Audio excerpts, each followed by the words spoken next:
தூத்துக்குடி விமான நிலைய விரிவாக்கம் அந்த நிகழ்ச்சியில் பிரதமர் மோடி கலந்துக்கிட்டாரு. இதில் கலந்துக்கிட்ட மோடி பேசும்பொழுது 3 லட்சம் கோடி இது வரைக்கும் தமிழ்நாட்டுக்கு கொடுத்துருக்குறோம் பிஜேபி ஆட்சியில் 10 ஆண்டுகளில் அப்படிங்கிறாரு. இதை எப்படி பார்க்குறீங்க? முருகன் வேற ஒரு தொகையை சொல்கிறாரு. இதற்கிடையில் தமிழக முதல்வர் அவர்கள் ஒரு கோரிக்கை மனுவும் அளிச்சிருக்கிறாரு. அவர் மருத்துவமனையில் ஓய்வில் இருக்கிறதுனால நேரடியாக சந்திக்க முடியல, அதனால கோரிக்கை மனு அளிச்சிருக்கிறாரு. இதெல்லாம் எப்படி பாக்குறீங்க? தமிழகத்தினுடைய விசிட் அவர் வராருன்னு சொன்ன உடனே தூத்துக்குடியில அந்த நிகழ்ச்சியில பாத்தீங்கன்னு சொன்னா பாரதிய ஜனதா கட்சியினுடைய ஆட்கள் கோஷம் போட்டது மோடியை வாழ்க வாழ்க என்று சொல்வதற்கான கோஷம். இந்த பக்கம் பாத்தீங்கன்னு சொன்னா மேடையில இருக்கக்கூடிய தங்கம் தென்னரசு, கனிமொழி, ராஜா, டிபி ராஜா, அந்த தொழில்துறை அமைச்சர், இவங்க எல்லாம் உட்கார்ந்து பார்த்த உடனே திமுகவுடைய ஆட்கள் கொடுத்த கோஷம். இதெல்லாம் தாண்டி அவர் மோடி இந்த சப்ஜெக்டுக்குள்ள சிக்காம ஒரு சில விஷயத்தை பேசியிருக்காரு. அந்த சிக்காம விஷயத்தை பேசினதுல தமிழ்நாடு முதலமைச்சர் அவருக்கு ஞாபகப்படுத்துறதுக்கு 2-3 விஷயம் சொல்லியிருக்காரு.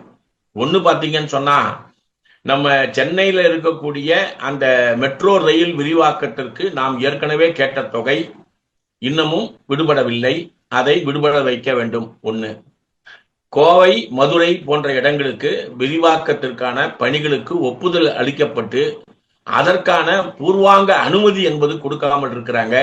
இது அந்த பகுதியில் இருக்கக்கூடிய மக்களுக்கு நெடுநாள் கோரிக்கை, அதை நீங்க உடனடியா தரணும்னு சொல்லியிருக்காங்க.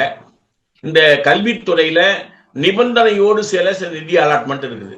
இந்த மாதிரி ஸ்கீமுக்கு இவ்வளவு ரூபாய் கொடுக்கணும்னு, அதுல ஒரு நமக்கு 2451 கோடி ரூபாய் நமக்கு வர வேண்டி இருக்கு. அத சில நிபந்தனைகளை இவங்க சேர்த்து சிபிஎஸ்இ அப்ரூவல் என்பதை இணைத்து கொடுக்காமல் இருப்பது சரியல்ல. போன தடவை கல்வி அமைச்சர் இங்க வந்தபோது அந்த மனு கொடுக்கப்பட்டுள்ளது.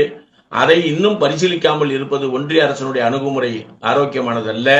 அந்த 25% கல்வித்துறையில் இருக்கக்கூடிய சாதாரண ஆட்களுக்கு இலவச அனுமதி, அதற்கான தொகை, இவற்றை உடனடியாக ஒன்றிய அரசு அனுமதிப்பதன் மூலம் தமிழ்நாட்டினுடைய வளர்ச்சிக்கு உதவிட வேண்டுகிறேன் அப்படின்னு கொடுத்திருக்காரு. எல்லாமே பாத்தீங்கன்னு சொன்னா வாசகர்கள் நமக்கு அரசியல் ரீதியாக தமிழ்நாட்டிற்கு கொடுக்க வேண்டிய அந்த தொகையை பாரபட்சமாக ஒன்றிய அரசு நடந்து கொண்டிருப்பது என்பதை புரிந்து கொள்வதற்காக இந்த விஷயங்களை பூரா நம்ம மறுபடியும் வரலாற்றை சொல்ல வேண்டிய தேவை இருக்கிறது.